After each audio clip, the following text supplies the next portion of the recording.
All right, so this time I built something completely different. As you can see, it's just a simple structure made out of these um, 3 millimeter plywood that I laser cut and then I glued it together. And then I have a little vase, and then there's a little magnet in here, electronics are in here, and here's a coil.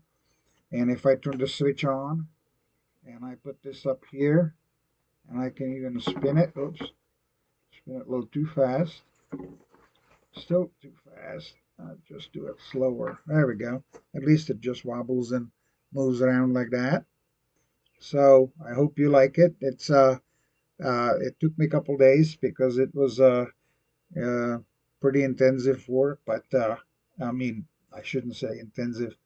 It was just it was fun, and I made it work, and that's the important part. So let's hope you like it and give it a thumbs up, okay? Thank you very much. You have a great day.